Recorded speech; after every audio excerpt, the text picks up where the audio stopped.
Now, let's discuss ISIS. ISIS is fairly new. My assumption and my analysis of what ISIS is in the middle to late 2013, Assad was actually winning. He was defeating Al-Qaeda. He was defeating the Sloppy Jihad, which is the FSA, the group supported by NATO and the EU.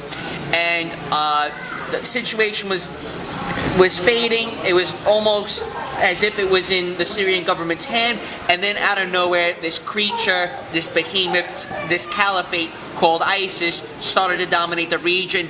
They rolled through the entire desert of Syria. They rolled right into Iraq. They're right on the doorstep of Baghdad, from what I understand. They've established Mosul as their capital.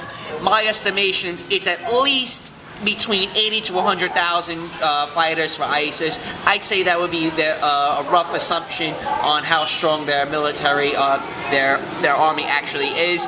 Now, we can see that also ISIS is in Libya, and now Boko Haram is also pledged allegiance to the team ISIS. Yeah, a little bit there. A little black. Put it in the desert. Put it in the desert because that's where they are. Yeah, correct. And even we're gonna do Boko Haram too. Boko Haram, we'll classify them. They're down there. Right, and do Iraq, the desert of Iraq. Correct. So, what's ISIS's endgame? They are in fact a caliphate. Call it what you want, call it what you will, but it's an Islamic caliphate. It's the real deal. It's going back to 800 AD. They're kicking it old school. They're believing in their religion, the way it was written, originally scripted and everything. And they believe in what they're doing is the correct thing. Now, the Iraqi government is on their own. It's quite apparent that America and NATO has completely left the Iraqi government on their own to combat ISIS.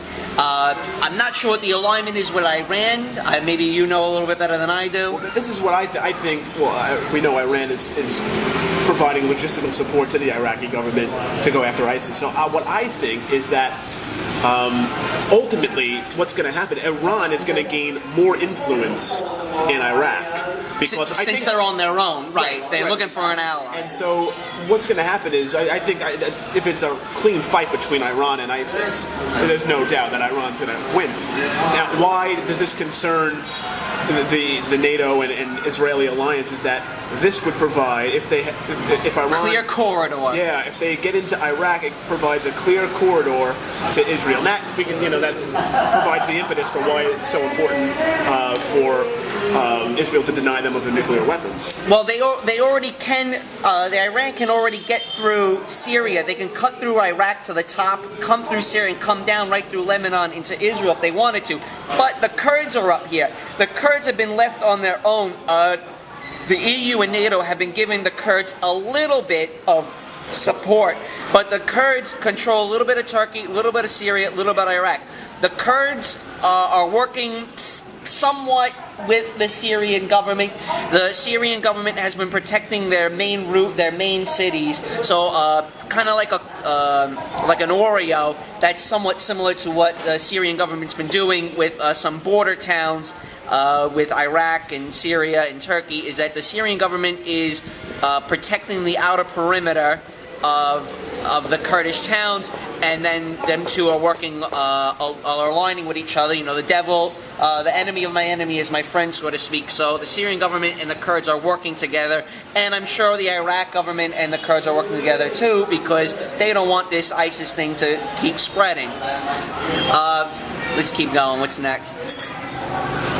Well, with the Iraq government being left on its own by the NATO alliance, is also Libya, the government of Libya, the stooge government. The stooge government of Libya, put in place in 2011.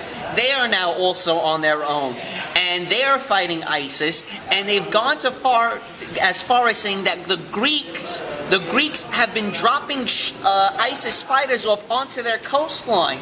The Libyan Air Force has bombed oil tankers, Greek oil tankers, outcry with the EU, no word in the mainstream media about this, and the claim is that the Libyan government is saying that the EU is dropping ISIS fighters off into Libya. If you really think about it, how are the ISIS fighters from Saudi Arabia and from this region coming to Libya? You have to go through Egypt. Egypt is not going to allow such things. So how is this happening? Their claim is that they've been backstabbed by by NATO, and that they're on their own. Since they've seen this happen, they are a very weak and fragile nation. Since Gaddafi going down, they have aligned themselves with Egypt's military, because Egypt is also on their own. So now you have Egypt and Libya.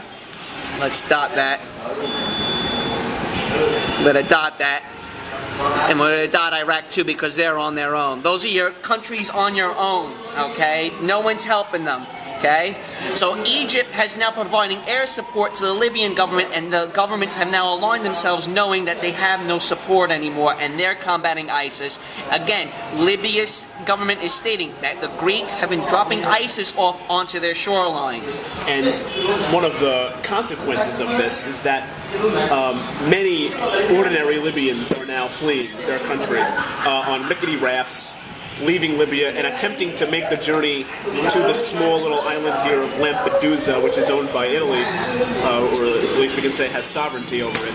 And the fear is that mixed in with all the legitimate refugees will be some ISIS fighters, and that maybe could be a way that they can make landfall in mainland Europe. Right, and Italy does not have a military. Their military, they have not had a military since 1945, along with most European nations. The only major military in Europe is in fact England, and to a lesser extent France. So Italy's got some big problems. They have to worry about this. Sicily is not that far away. Again, I think ISIS and the jihadists have a bigger plan, and they're not moving into Iran. And another thing to note is ISIS has not even touched the Golan Heights yet. They haven't fired one bullet. Not one bullet fired into Israel, which lets you know that Israel is actually controlling ISIS and is also behind this whole thing, along with Saudi Arabia and along with the NATO allies, because it doesn't really make much sense that they would move in a different direction and doesn't move into the Golan Heights region. It's probably again to undermine Iran, undermine Russian influence. So that is pretty much a nutshell of what's happening in the Middle East. Again, the alignments are crazy. Again, Iran, Russia, Syria, Lebanon are aligned as one. Saudi Arabia, Israel, Turkey, NATO, they're aligned as another. Libya, Egypt are aligned. They have no alignment with anybody else because, again, Egypt was the overthrow with the dictatorship. The NATO doesn't like that because it's not democratic. And Libya has just been left to hang out to dry by its NATO partners. So for Israel, I think it's all about just removing Assad so that they can remove a strong Iranian ally. I think for the U.S. and for the EU, it's similarly aligned goals of removing Assad to hurt Iran's hegemony and ultimately to hurt Russian hegemony, to turn Russia into some neoliberal capitalist client state, probably so that the energy industries can go ahead and rape their natural gas, plunder their natural gas reserves. We already see Joe Biden's son, Hunter Biden, on the board of directors in one of Iran's